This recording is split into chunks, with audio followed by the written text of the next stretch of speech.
तीन बहनों की लालची भाभी। करिश्मा, रेशमा और मनीषा तीन बहनें हैं। उनका एक भाई भी है, मयंक।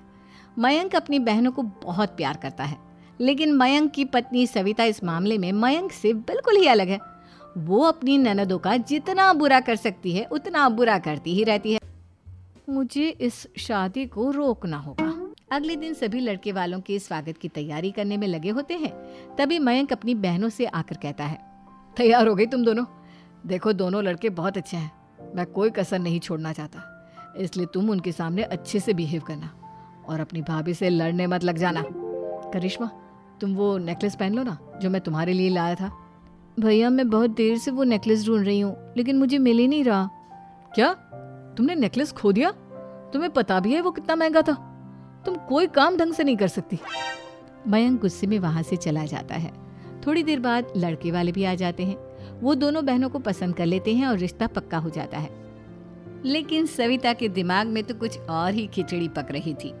वो पंडित जी के पास करिश्मा की कुंडली लेकर जाती है और उन्हें पैसे देकर करिश्मा की कुंडली बदलवा देती है।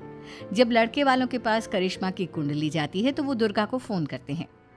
बहन जी, हमने करिश्मा की कुंडली अपने पंडित जी को दिखाई थी।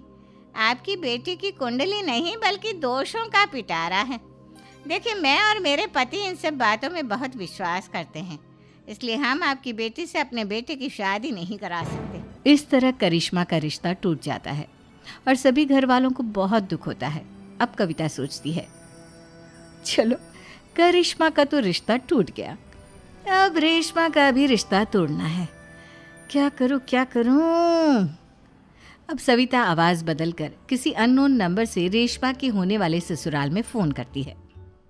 हेलो, मैं कौन हूँ कौन नहीं ये आपके लिए जानना ज़रूरी नहीं।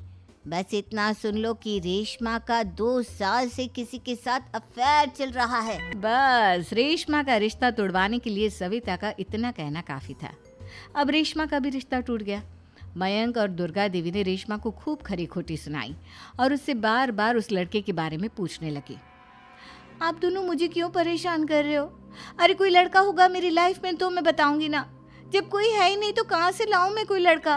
तो तेरे होने वाले ससुराल वालों को फोन किसने किया था? माँ, मैं नहीं जानती किसने फोन किया था, मैं सच कह रही हूँ। मैं तो पहले ही कह रही थी, इसकी लगाम खींच कर रखो, लेकिन मेरी सुनता ही कौन है। आप चुप रहिए भाभी, ये सब आपका ही किया धरा है।